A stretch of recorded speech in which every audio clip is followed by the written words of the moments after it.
Hello, my name is Dave Pasquale. I'm the owner of Pasquale Aviation and a longtime Bellanca mechanic. Today we're going to talk about the wood wing inspection that is part of AD 760804. It's required for all models of the Bellanca Viking. There are three basic inspection methods which I use to inspect the wood wing. I use a visual inspection, a sounding inspection, and a moisture content inspection. The tools that are on this table are all that's really required to do those inspections. The light and the mirror are the visual part of the inspection. This wood-handled ice pick is required to do the sounding part of the inspection. You use the wood end, the handle end of the pick to do the sounding by tapping on the wood. The pointed end occasionally you'll use to probe an area if you suspect that it's rotten. This here is a Delmhorst G40 moisture meter. As you can see, it's a probe type meter. It has two pins that you pound into the wood using the slide hammer, and that'll measure the moisture content of the wood. There are other models available that can be used. I don't recommend using a non-probe type. From what I understand and what the people at Delmhorst told me is it can tell you the variation in the moisture content of the wood, but it can't tell you the specific moisture content of the area that you're checking. So if you had high moisture over here and low moisture here, it could tell you that there's higher moisture here and lower moisture there, but it couldn't tell you the actual percentage. This will tell you the actual percentage. We're looking for a percentage between like 8% and 15%. Once it gets above 15% moisture content, you start to have the conditions required for rot, and you need to make adjustments then to your storage conditions to bring that moisture content back down. That could be something like setting up a dehumidifier or even a fan. I've had customers with gravel floors in their hangar that cause condensation to form on the undersides of the wings. In those cases, some people have had success with putting down a vapor barrier on the ground. The point is, anyway, you need to make sure the moisture content comes down. In this part of the country, I don't have any issues with moisture content being too low. I would think that would be an issue in Arizona, but it's not an issue that I've seen. So without any more discussion, we'll get into the actual inspection. So here we are looking at the left forward wing root fairing. You can see this fiberglass fairing right here. This needs to be removed as part of the inspection. Some things about this particular fairing. As you can see on this fairing, it comes back here and it makes a 90-degree angle. That's an earlier model fairing. The later model airplanes, they cut that corner off from here to here. It came right across here, and the reason they did that was to eliminate this screw. The front spar of the wing is right in this area here, and so having this screw go into the spar, they had a lot of trouble with moisture following this screw down into the spar and then causing rot right in that local area. These fairings, when they go back on, are required to be sealed as part of the inspection or as part of the AD. I can't tell if this one here was sealed properly because I haven't removed it yet.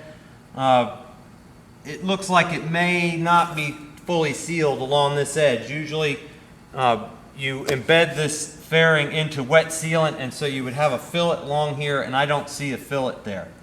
So anyway, I'll get the fairing off of here and then we'll move on to the next step.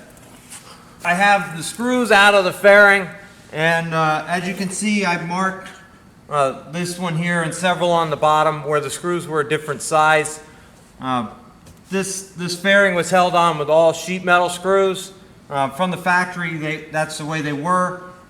Most of them have been replaced with other screws, either larger sizes or it's very common and a good idea to install threaded receptacles. They'd be like riv nuts in the boot cowl and then nut plates in the wing root.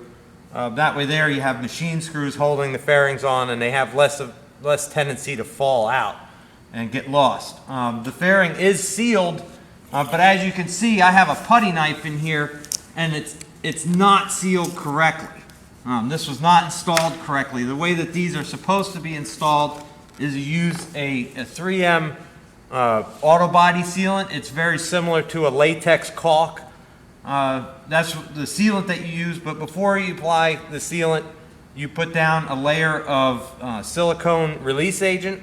It's a spray that basically dries to a dry film, and it leaves a finish that's very similar to a wax on both surfaces. You'd spray that on the wing, on the boot cowl, and on the inside of the fairing. Then when you go to put the fairing on, you apply the sealant wet, you assemble it, and then you clean up the excess with water. When you go to remove that fairing then next year for the annual inspection, it'll pop right off. You should be able to peel this fairing right off of here with little issue when it's done that way. And then the sealant will actually peel off of the wing root fairing like a gasket. This obviously wasn't done here because I can't easily peel up the fairing. As you can see, the sealant's very hard, and you really have to work at it to try to get the sealant even cut. And what happens when that's put on that way is it basically pulls the paint and the fabric off of the wing, or pulls the paint off of the boot cowl. And anytime you lose paint and fabric on the wood wing, now you're exposing bare wood and you're opening yourself up to rot issues. So I'll continue on with removing the fairing, and we'll get to the next step. So here you can see I got the fairing off. It looks like they used the correct sealant or something very close to it, but didn't use the release agent because I had a hard time getting the sealant off. And you can see that it did pull a little bit of fabric and paint with it right here. Part of the reason it did that was because there's a patch on the top of the tank cover, and that patch comes across here into the wing root. Before this fairing can go back on, all of this sealant is going to have to be cleaned off so that we get a good seal. And I should also note that you can see here how blotchy the sealant is. You know, it's got blobs and places where it's broken. When it's installed correctly, the sealant should follow a much smoother surface so that you don't get gaps where water can get into the wing root. On to the next step. So I just took this rear spar cover off. As you can see on here, there's no sealant on the outer edge, and there's no sealant on the wing in that area either. It was entirely unsealed there. It was only glued to the rubber wing root seal, which the rubber wing root seal is supposed to be glued across its entire length, both to the wing and to the fuselage. That helps prevent moisture from coming down the fuselage and getting into the wing. And as you can see here, the rubber seal is loose along the back edge. That should be glued with clear RTV. The next part of the inspection is looking at the inboard end of the wing here on the top of the wing. This area here, forward, you can see right here at this edge, forward up to the front spar is the tank cover. It's for the inboard tank. There's 3 in each wing on most airplanes. The earlier airplanes, they're separated. This would be the main tank, and those 2 out there would be the aux tank. On this airplane, because it's a 75, they're all interconnected and function as one tank, even though there's 3 in the wing. This tank cover is still installed in the original fashion. Up through about 1979, they were installed with wood screws around the perimeter of the tank cover. It's difficult to see, but it's possible that you could see it in the reflection of the lights behind me. Along this edge here, you can see there are screw heads. They look like little raised circles. There's flush screws, and they get filled with either an auto body filler or from the factory they used a wood dope, which was basically wood fiber mixed with dope, with nitrate dope. As you can see here, they've swelled a little bit, and there are little bumps. It's common to find these older tank covers with cracks around the perimeter. They would crack at the forward edge of the front or the rear spar, at this rib out here, which is the number 3 rib, or at the back edge of the front spar. What happens to them is the screws either corrode or they work loose. and then the tank cover flexes in flight and it cracks the finish in that area. When you have a crack in the finish like that, it allows moisture to get down into the wood, and because it doesn't have a large surface area, the moisture doesn't get back out. I have this discussion with a fair number of people, and it's sometimes a little bit of a hard sell because people are like, oh, I don't take my airplane out in the rain and I keep it in a hangar. It's like, but all it takes is, you wash your airplane, or if it sits out overnight and it gets dew on it, now that water gets down in there and it doesn't come out for a very long time. So I try to correct that, as often as possible, because I don't like seeing them be that way. The best repair method is to remove the tank cover, reskin the tank cover, and then scarf the tank cover onto the wing so that it's glued around the perimeter. They did that method of installation on the later airplanes, and on the later airplanes they have provisions for removing the fuel tank from the bottom. If you have a glued on tank cover, obviously you're forced then to remove the skin of the tank cover in order to get the tank out. For me, I find it's about the same amount of time for me to reskin a tank cover as it is for me to deal with all the screws around the perimeter. In order to get the screws out, you have to pick all the putty out of the screw heads and then work on getting the screws out. Sometimes they come out pretty easy. Sometimes if they're corroded, you can have a hard time if they're Phillips head or if they're flat, the wrenching surface of the screw will just disintegrate, and then you're stuck with something that you can't turn and it's recessed down in the wood. A lot of times in those cases, you end up damaging the tank cover anyway, trying to get it apart. Once they're apart, the blocks that the screws go into, it's pretty common to find them split from having multiple screws in close proximity running along the grain. It's just a recipe for splitting it. So on to the inspection.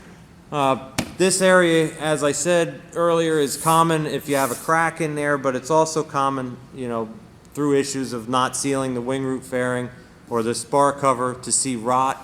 So I'm going to do a sounding inspection in this area, and this is how it's done. You take the wood end of the pick and you start tapping, and I'll tap in a pattern going front to back, and then work my way out on the spar. And you'll hear the difference. You can hear where the spar begins and ends as you go forward. So here I'll start tapping. And you see right there's the tank cover. And then as I come back, that's behind the spar. So I keep working my way out. And you should hear a nice hard, sounding noise, which this is good wood right here. If it were rotten, you would hear a dull thud. And so far, this is good. You work your way all the way out, and you come back in, and you see as you work your way across, it's nice and solid. So that's good. So we're continuing on with our inspection. We'll do the sounding inspection all the way up to the outside edge of the tank cover. There's a crack in this area here, and there's some smaller ones here, so we'll pay particular attention to those areas. I don't hear any soft wood in those areas, so all's good. And we'll do the front spar just like we did the rear spar.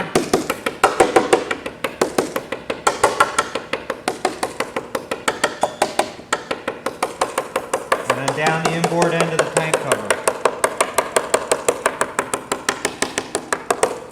Sounds good. We'll go. This cover here should be sealed the same way the wing root fairings are. Go around that cover. Again, that seems decent. So here we are at the next part of the inspection. We're going to do the moisture inspection. There are 4 locations that we check the moisture. It's going to be the top and bottom of the front spar, top and bottom of the rear spar. You got to use caution when setting the pins so that you don't drive a pin into one of the spar straps. There's an aluminum spar strap here, an aluminum spar strap there. Same on the rear. There's aluminum spar straps on the front and rear side of each location. The basic way to do this is you locate the pins into the spar and you tap it down into the wood, and you take your reading, which the meter is a little sluggish, but I'm getting about an 8.5% reading on the meter, which it has to be temperature corrected. I measured the temperature of the wood. It was at 48 degrees, and you can see here there's this little slide rule. When I set it up so that it's reading about 48 degrees on there on the chart, that converts the moisture reading on the detector to an actual moisture content of right about 10%. So that's pretty normal. That's what we would like to see anyway. So that's good. Move on to the next step. So here we are looking at the leading edge of the wing. Areas of concern on the leading edge are in here on the front. This cover here is part of an air box. This is where the air vents that are on the instrument panel and the ones that are at the rear seat on the side panel, this is where they get their air from. This air box is, the back wall of it's about in here, and then there's a rib here and a rib here. There's supposed to be a drain hole in the bottom. I find a lot of times where this drain hole under here gets covered over during a repair or was never there in the first place. This one has the drain hole, which is good. It also helps to look inside and make sure that when you look inside, the back wall of this box has been sealed. There were problems where water would get in here. If the drain hole was there, it wouldn't come out, but also it would tend to go back on the bottom edge of the air box, and it go underneath the back wall and wind its way down to the spar where it would pool between the leading edge and the forward edge of the spar, and that would of course lead to rot. Fortunately, this air box looks like it's in fairly decent shape. Moving down the wing, you have the forward gear fairing. Not all airplanes have it, but the ones that do. I had one case where I had an airplane that was stored outside and moisture was getting up into the wing from condensation, and it managed to rot out the spars in this area. Because of that, I think it's generally a pretty good idea to seal the leading edge fairing of the landing gear. Same manner as you would the wing root fairing.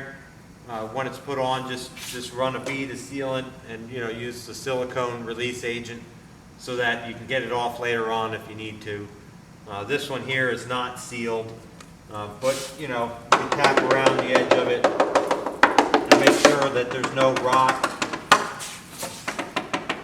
I don't hear anything in there, so that's pretty good. You can also tap along the bottom edge of the air box while I'm at it. And again, that's good. So moving down the leading edge, I've seen one or two cases where there was damage around the stall switch. It's not very common, but it is an opening in the wood, so tap around the opening, work your way back to the spar. That seems good. Now this area out here, not all airplanes will have the landing light installed in the wing. There's a modification which moves the landing light from the leading edge of the wing into the forward gear fairing. That mod does two different things. It gives you better visibility by moving a light to the other side of the airplane. It also eliminates an area that was prone to rot damage. That's this area right here. This light is not sealed correctly. I seal both the lens and the retainer to the wing, all the way around. On the wing root fairings, you only do the top half and then you stop down below. That way their moisture can get out. On these here, I do them the whole way because they have a drain hole in the bottom and it's a sealed cavity. So as part of the inspection, when we're doing the inspection, we need to make sure that the drain hole is open, which this one is, and then tap all the way around the perimeter of the cover. The most prone area to damage is going to be the inboard lower end. So as I'm working around, I'm getting to the inboard lower end. And you can see right in there, I'm at the inboard lower end, and I'll work my way up here.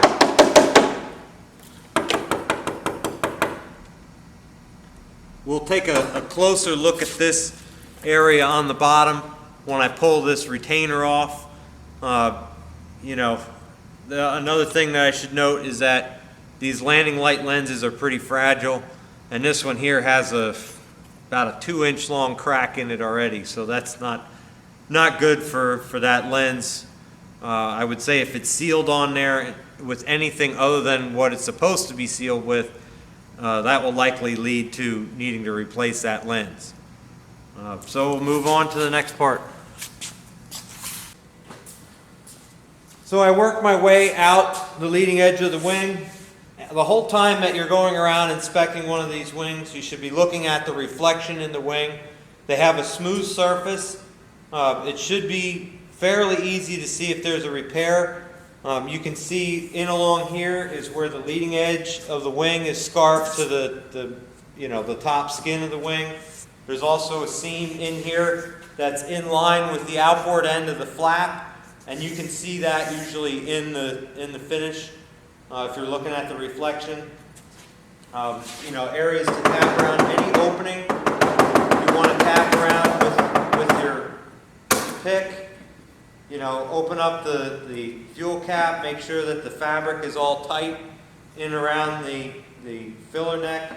If you have loose fabric or if there's cracks in around the corner there, that's just another place for moisture to enter. This airplane here has the recessed nav lights. That's a modification that was done later on. Later airplanes came with it, and a lot of airplanes have been modified to have that installation.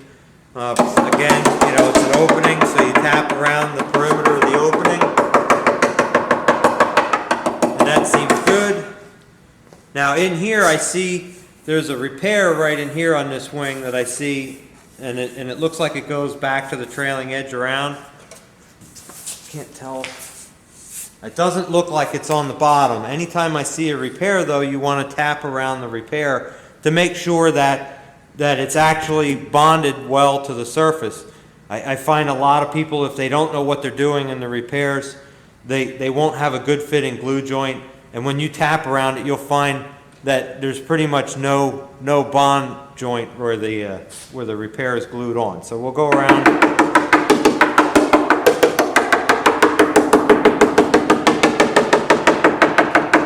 And that sounds good and solid. So we work our way down the trailing edge of the wing. This is a good time to look at the flight controls. They're also made of wood. A lot of them, you can tap on the spar, working your way down, but a lot of it's going to be a visual inspection. I'll see a lot of times there'll be a pucker in the fabric right near the trailing edge. It doesn't necessarily indicate that there's a problem, but if there is a pucker there, it could be a problem. So, you want to try to pinch. Take your finger and your thumb and pinch the trailing edge of each rib. Try to twist it a little bit, like I'm pushing up on this rib and pushing down on the one next to it. And you kind of work your way down to make sure that the ribs are all tight. And there's no rot anywhere. Now these commonly, the common place for ailerons to rot is at the inboard end and in the trailing edge. So again, you're taking your finger and your thumb and you're pinching right in the corner. Now, a word of caution, the trailing edge tube, these trailing edges are made up of an aluminum tube, and it's pretty thin wall. You don't want to push in the center of these rib bays because you can damage that tube pretty easily. And in order to repair it, you end up having to uncover the whole aileron and replace that whole entire tube. So it gets kind of expensive because it takes a fair amount of time. So I'll come in here, pinch the trailing edge. Again, I'm twisting the aileron, pushing up and down on the trailing edge to make sure that rib is tight. It feels solid. Along the top here, I'll tap. Again, that sounds solid. I'll work my way back to the trailing edge. I don't see any issue on the top here, so we're good in that realm. Later on, we'll check the bottom side of everything. Now the next place is the outboard flap stop. That's right in this location here at the outboard end of the flap. From the factory, there's a shim installed on there that sets the height of the flap. The inboard flap stop actually sets the angle. The outboard one is just supposed to contact it when it's in the up position. And you can see as I can wiggle this one up a little bit, it's separated slightly. The original flap stops were made out of, or flap stop shims were made out of thin plywood, and they were nailed onto the wing. And that presented a couple of problems. For one, the thin plywood would soak up moisture and it would rot. And then the nails that were in it would not, be pushed into the wing by the flap, so they would wear holes into the leading edge of the flap where it contacts the stop. So if I push it down here, and I'll move the camera and you can see there's a couple spots here where the nails have been rubbing. I'll move the camera down and we'll get a better look at that in a moment. But you got to tap around this area here. Again, this particular one seems solid. We're looking around on the field, making sure there aren't any cracks. I don't see any cracks anywhere. The flap inspection works the same as the aileron. You go from rib to rib, pinching the trailing edge, twisting a little bit, making sure that it's stiff and that there's no loose spots. So I'll reposition the camera into the inboard end of the wing here, and we'll get a closer look at some of these other areas. So here we are looking at the outboard end of the flap, and you can see I have the flap pushed down. This is the shim I was talking about. This one here is made out of plywood, and then here's the contact area on the flap itself, and you see this little dark spot right there and the dark spot right there. That's from contacting this nail right here, which is sticking out a little bit, and this nail right there, which is a little bit more flush but still sticking out. And then there's a third nail over here that's not contacting the flap. These when I put new shims on, I make them out of phenolic, and then I glue them onto the wing with either PC7 or some kind of epoxy. That way there's no nails to protrude out and to get into the back of the flap there. Still in the same area, but we're looking at the inboard end of the aileron, and as you can see in here, the fabric and paint have pulled away from the wood on the inboard end of the aileron right at the inboard end of the spar, and I can actually see the inboard end of the spar right through here. That's just asking for problems, because anytime water gets on the wing, it's going to run off here. It'll collect down in here where the paint's loose, and it'll go right into the end of the spar of that aileron. I can't tell right at the moment if the spar has any rot damage to it. We'll probably get a better look at things when we get onto the underside of the wing and look up from the bottom. But that's definitely something to look for, and something that should be corrected. So we're in at the inboard end of the flap. This area in here, same deal as the outboard end. You want to look at the shim in here. You can see this one's again nailed on. There's a nail sticking out here, another nail right there. There's a little bit of wear on the leading edge of the flap, but it's not to the point where I don't see any wood in there, so that's good. Along here, looking along the bottom edge of this, you can see right there, there's a hole in the fabric, and the fabric is pulled away from the rib. That right there is a reason that this area will rot if this airplane gets wet. Now we do the same deal. We tap all along the edge, and at least it seems like it's solid, so that's good. But this is a common area for rot to occur, especially at the back end of this number 2 tail rib. Same deal, flap stops rot pretty commonly. I don't see any soft wood here, but what I do see is a similar condition to what's on the outer flap, where there's fabric that's wrapped around the outboard side of the flap stop, which the flap stop is going to be a piece of wood. It goes up to about here, and it's about that wide, and it's either going to be made out of maple or it's going to be made out of ash.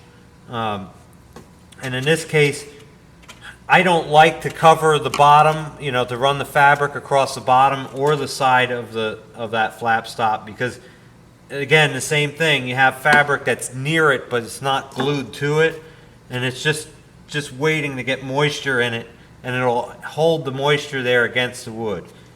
So I would say in here, this loose fabric could just be trimmed off. This down here should be sealed, because that's going to let moisture in, you know, to the area between this rib and the lower skin. And you can see that there's lightning holes in this rib, and that's why this fabric is a little bit loose right there, but it's also loose in the area where the rib is solid. And now these ribs too, I should note that the earlier airplanes, this rib was a built-up rib. It would have been made of spruce sticks with mahogany plywood, you know, doublers and skins. The later airplanes, they switched over to an all plywood rib, so this is going to be like a 3/4 inch birch plywood, and it'll have, you know, probably 7 layers, 7 laminations of wood. In this area on the top of the wing, we already tapped up in here. I do my sounding inspection along the top of the spar, along the trailing edge, which seems good, down in here, and then out in here. Again, I'm not seeing any rotten wood in this location. Same deal on the flap. Once we get the flap up here, I'll do the same thing I did on the aileron, where I wiggle the ribs up and down. I've seen on flaps where the inboard rib will break loose from the top of the spar right in here, since the cap strip of the flap is only about that wide, and it comes up to right here, and it only has a small gluing area on top of the spar. And the plywood leading edge skin, it overlaps onto here, but it's thinned. It tapers off so that the fabric doesn't have a hard edge right there. And you can see the leading edge, you know, the leading edge rib is offset from the tail rib, and there's a corner block right here. So there's not a whole lot of plywood to help that glue joint right there. So, you know, for that reason, you want to grab onto it and make sure that you can that you can't wiggle it up and down. If it were loose here and you move this up and down, you'd see the fabric kind of wrinkle in this area. Now, also, I see on this wing here, maybe you can see in the reflection right in here, the fabric comes into the corner here, and then it makes like a concave shape right there. This fabric tape has pulled away right in this area. And that's a problem I see on airplanes that are covered with butyrate dope. Butyrate dope tends to shrink as it ages, even if it's non-tautening dope. And this one probably has butyrate dope underneath a urethane finish. And you know, you can see the tape has bubbled away. I don't think I would consider that an airworthy issue at this time. Obviously, if it splits along the side here and that tape comes loose, then you're going to want to do something to it. But at the moment, it's not hurting anything, and it's not cracked, so it's keeping moisture out. So here we are underneath the wing. As you can see, I have not yet opened up the inspection panels. During an inspection, I would remove every one of these pop panels. If you haven't ever taken one off, they're pretty easy to remove. You just take your thumb and push in the center, and it pops inside out. You shift it to a side and then pull one leg out at a time. And you can see there's the panel. To put these back in, I have a special tool that I made so that you don't bend these tabs when you put it back in. But all these panels have to come off, and then the panels at the ailerons have to come off, and then the wing root panel. So I'll take those panels off, and then we'll continue on with our inspection. So I have all of the inspection panels removed or open, and the airplane is up on jacks. Just like on the top of the wing, you do a tapping test around all the perimeter openings. So like along the bottom of the nav light opening, you tap test. You do your tap test back here at the trailing edge, and anywhere else you see an edge. So be like in at the flap, you know, the outboard flap hinge, and a couple other places. While we're under here, you know, I take the pointy end of my pick and I push it up through all the drain holes, make sure the drain holes are open. This one at the back edge here wasn't open, but I did open it up now. It had fabric covering it. And then you just continue your way through and make sure they're all there. We'll also take a look up inside each inspection hole. You should look for mouse nests, insect nests, other damage. Occasionally, if you look at the spars closely, occasionally you'll see a longitudinal crack. It would be a crack running lengthwise on the spar. It's not to be confused with the seams or the glue joints in the laminations of the spar. These spars are not one piece. They're made up of multiple laminations of spruce that are glued together, and the glue is resorcinol, so it's got a black color. It'll look like a black line, similar in thickness to a pencil line, a thin pencil line or a thin marker line. If you see a crack, it'll look very similar to that, only you'll be able to insert a very thin feeler gauge into it. On occasion, I've had cracks that went all the way through the spar out here at the outer end, so you were able to feed a feeler gauge completely through the spar. If you find that situation, the spar needs to be repaired. So I've moved in the wing a little further. I had one occasion where an airplane had some rot around this inspection hole up here. This hole gives you access to the pedostatic lines where they run through the front spar. So I always tap around the edge here. This one here is fine. Again, you'd look through these inspection holes. You'd push the aileron either up or down, whatever's convenient for you, and look inboard and outboard through this inspection hole. A lot of times I'll find insect nests in there. Look up inside here. Now in these openings for the aileron hinges, there's a little spruce nose rib on either side of the opening, and I found a fair number of them where they have a lightning hole in them, and from the lightning hole over to the spar, the nose rib will split. I've also seen them where that nose rib, it's not very well covered, and it just gets overspray on it. Doesn't really get painted, so they sometimes will rot too. The way you can check them is with the pointy end of the pick. You just lightly push onto the rib. You don't want to go jamming on it real hard, but if it's rotten, when you push on it, it'll push into it like a piece of styrofoam if it's a rotten rib. You do the same thing in here at the control arm. Those ribs seem fine in there. Again, we're looking up inside each hole. Up inside here, there's an extra doubler plate for the pitot head. Now on this one here, the pitot head's a little loose. They should be tight, but I've seen them already where this block up here will crack, from impact on the pitot head or just from expansion or contraction of the wood. If this airplane were to have a gear up or a gear collapse, sometimes this pitot head will hit the ground and it'll actually punch a hole in here. This airplane, I believe, was repaired in this area probably from that very, very issue. Because up inside here I can see there's an extra doubler. But there's no damage and the repairs seem to be done correctly, so we'll let them go and we'll keep going on with our inspection. So here we are looking at the landing and taxi light opening. This is an area that's prone to rot damage, usually in this corner right in here. And also I'll tap all the way around the perimeter of this. And you can hear, as I come into this corner, you can hear the tapping sounds a little different. You hear how it's nice and solid there, and then when I get here it sounds a little dull. Same coming back this way. It sounds a little dull right in the corner. And if they're going to rot, that's where they're going to start, right in this inboard corner of the landing light opening. Now when I push on this with my pick, it seems pretty solid. So I'm not sure if there's actual damage here or if somebody's filled the damage in with some kind of epoxy or putty. I would recommend to this owner that we just take a corner of this fabric off of here and get a closer look at it.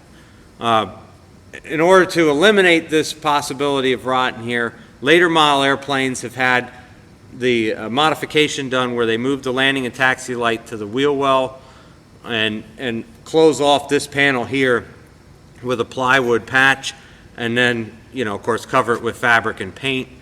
If that's not an option for you, if you have this or this opening and you wish to retain the opening, then you need to make sure that this area is properly sealed. This particular airplane, this was not properly sealed. As you can see, there's electrical tape around the perimeter of the lens, and the retainer, the aluminum retainer that goes around here, wasn't sealed at all. All that's going to do is that's going to trap moisture in between the aluminum retainer and the wing, and it's going to wick up each one of these screw holes. It's going to go up the screw into the wood, and that'll lead to rot if left in that condition. The proper way to seal this panel is much like you do the wing root fairings. You're going to use a silicone release agent and the 3M auto body sealant.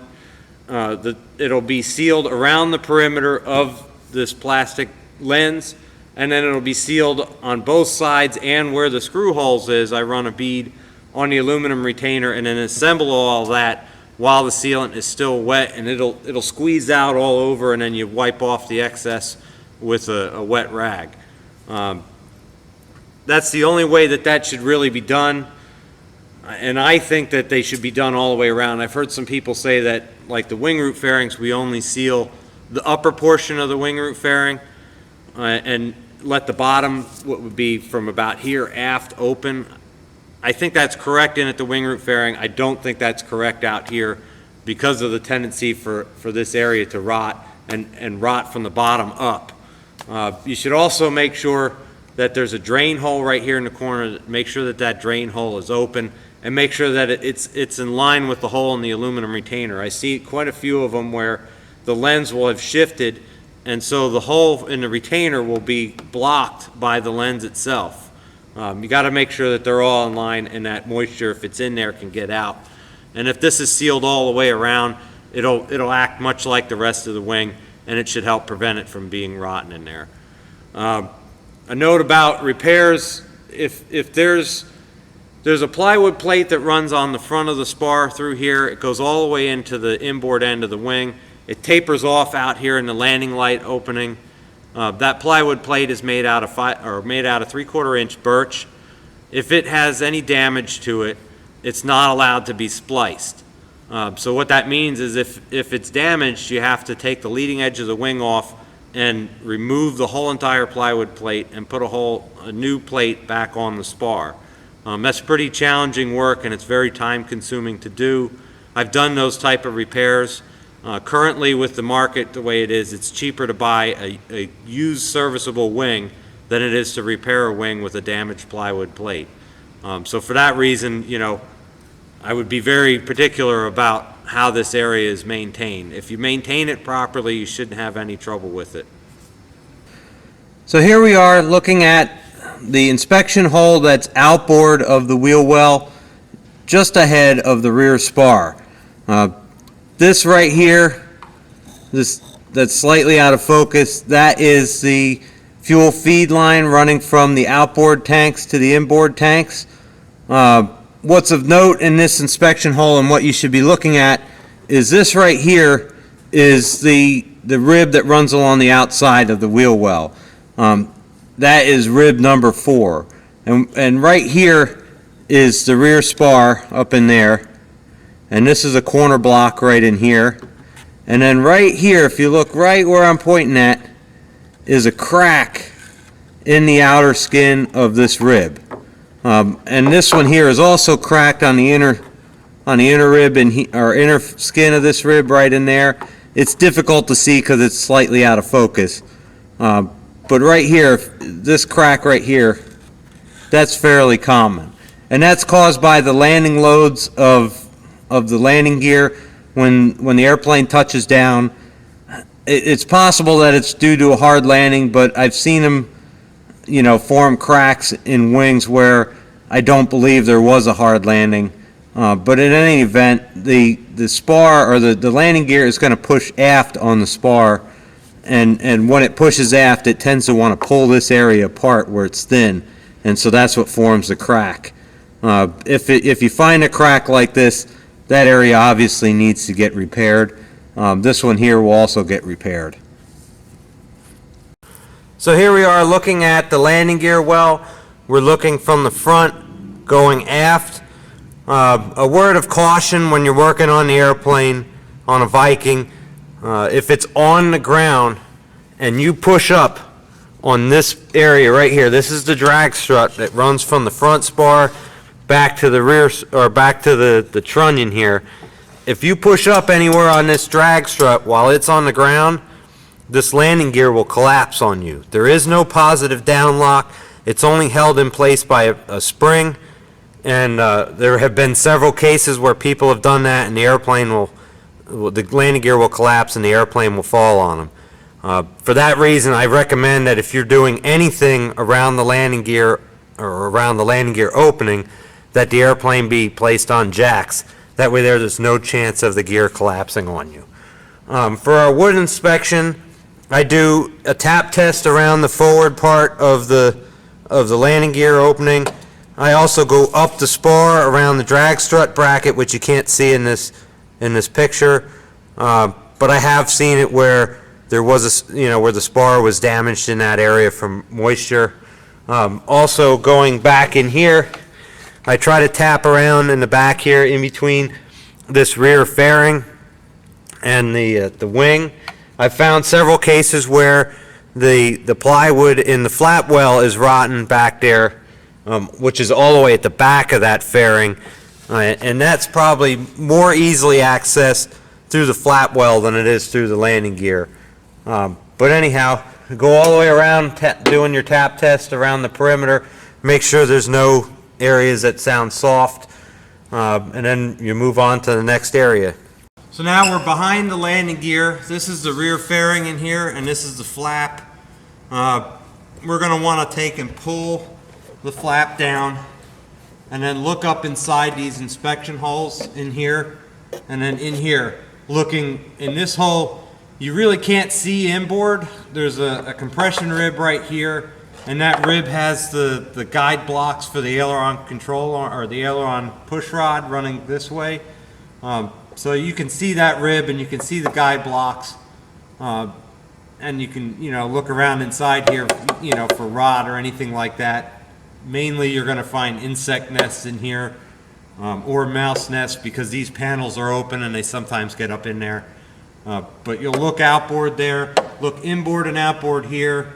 I've seen it where sometimes in here there's going to be some rot because of moisture getting inside these holes, and it'll lay in there and damage this wood. And a note about this wood too, this panel right in here is one of the few areas where the wing skin is thinner than it is elsewhere on the wing. This flat well panel is made out of 3/32 plywood, where the skin up forward of that is made out of 1/8" plywood. They did that so that it would be easier to bend around this shape, which can be a little bit of a challenge.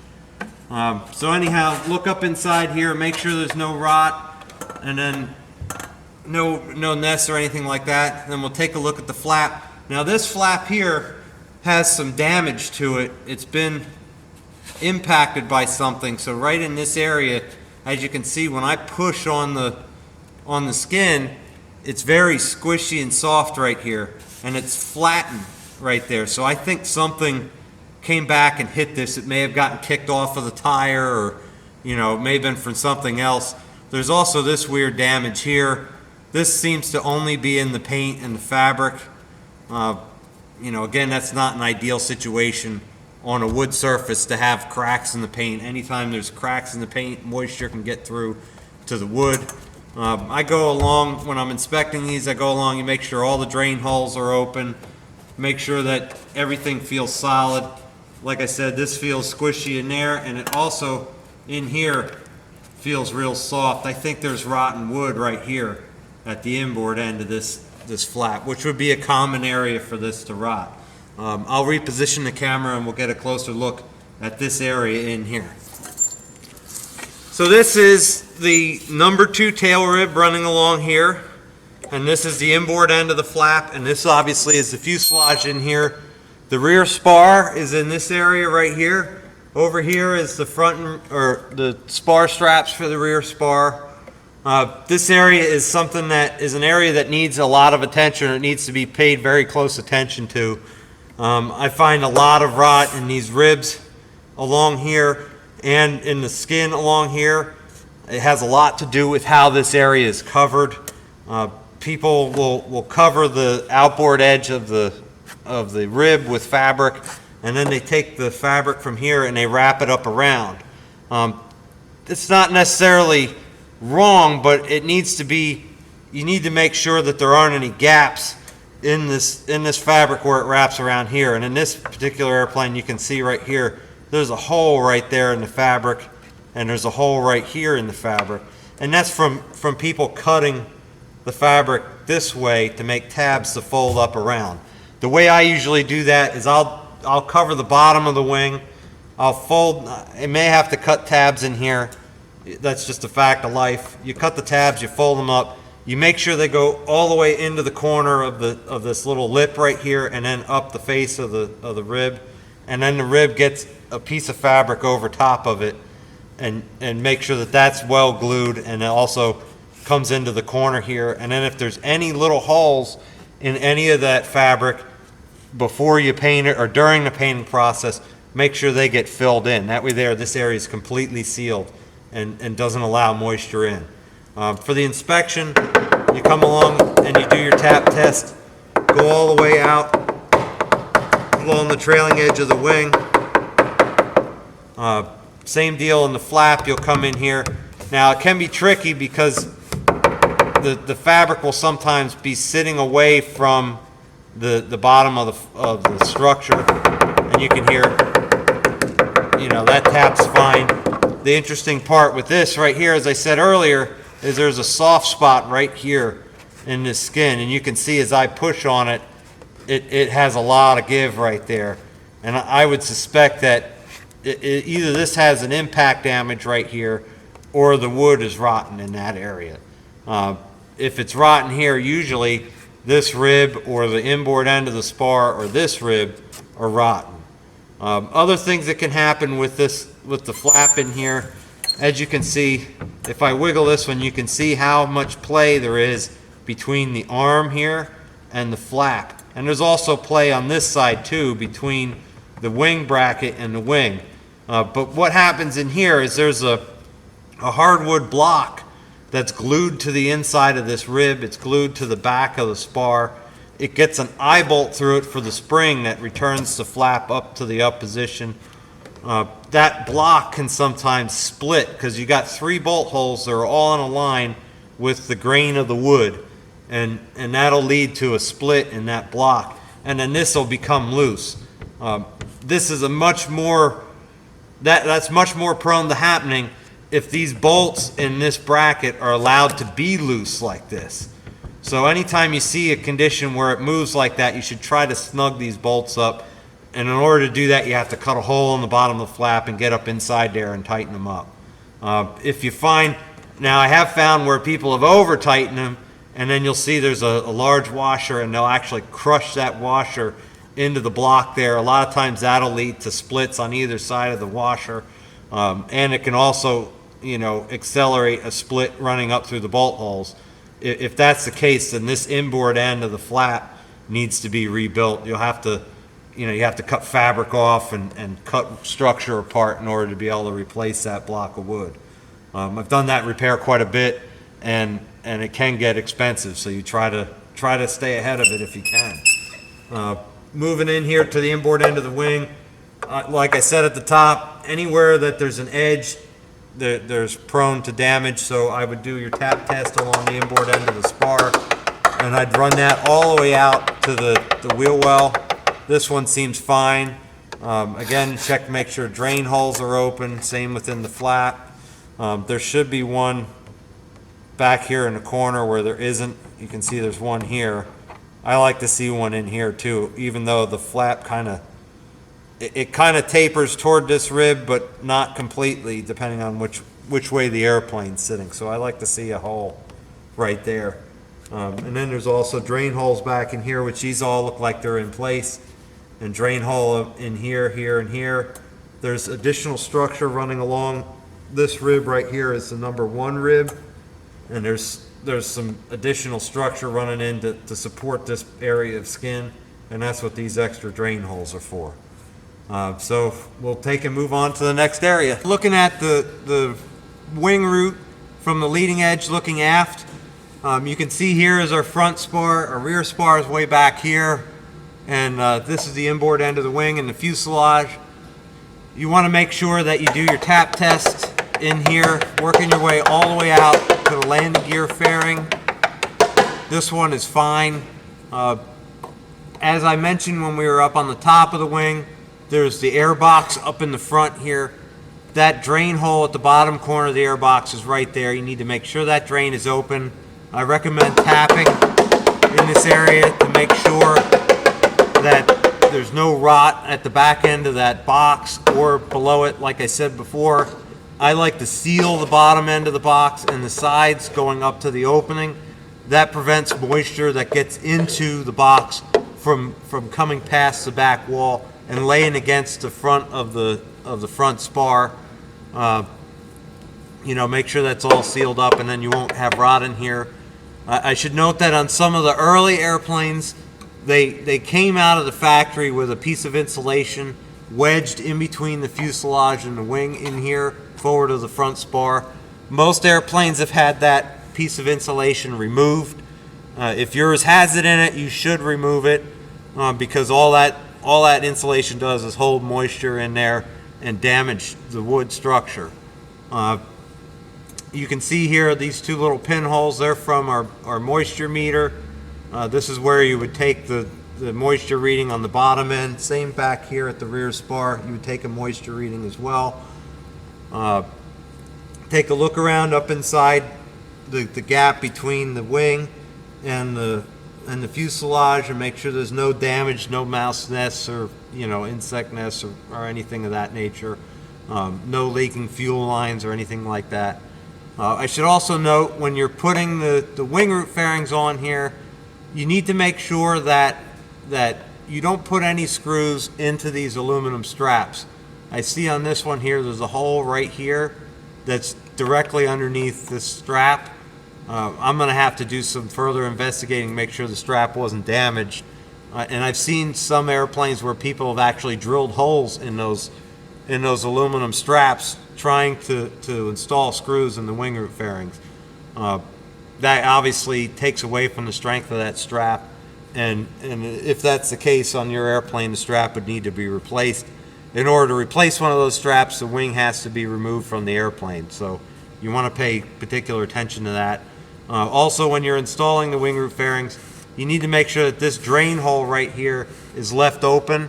I see a lot of them where, depending on how the fairing is positioned, it'll actually overlap that hole, and there should be another hole in the wing root fairing to match this one, if that's the case.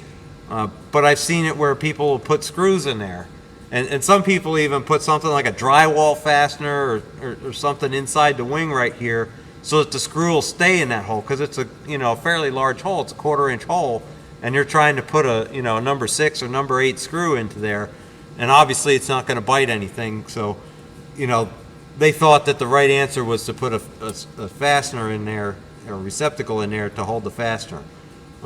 Don't do that. Leave that hole open so that if moisture gets up inside the wing, it can get out of the wing. That pretty much concludes the inspection of this. There's a couple of spots on the other wing of this airplane that I want to take a look at, and we'll move over there and take a look at those things next. So I've repositioned the camera over to the other wing. We're looking at the number 2 tail rib and the inboard end of the flap, and this is the fuselage in here. The reason I repositioned the camera and brought you over here was because there's actually rot on this rib right in here, and if I run my tap test, you hear the difference? Right in here. Hear how it sounds a little? See if I come inboard a little bit? Right there is where the rib is. And as I move to the outer edge, my tapping gets dull. And see if I move up here, see how it sounds nice and solid?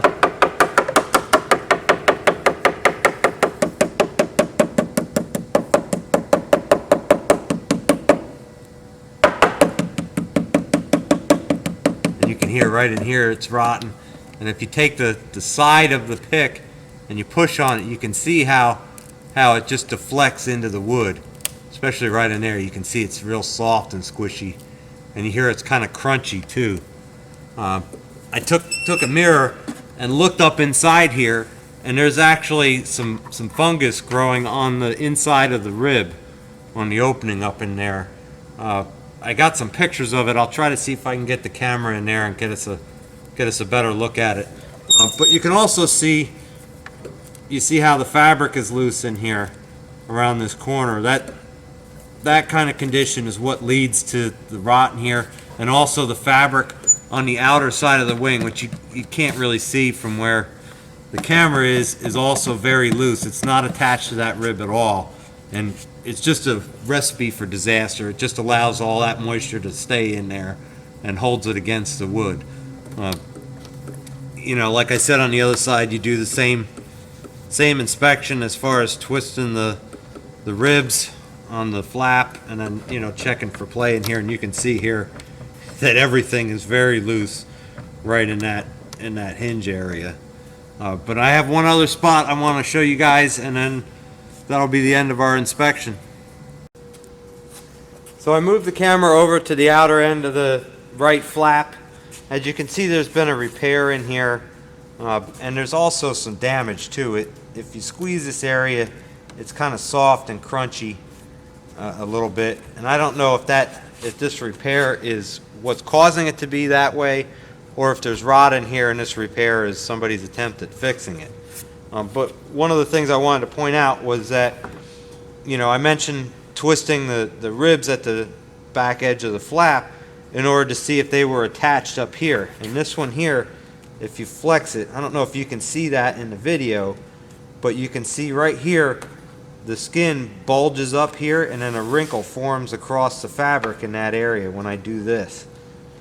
This rib out here is not secured to the spar at the outer end, and you can see that by flexing it.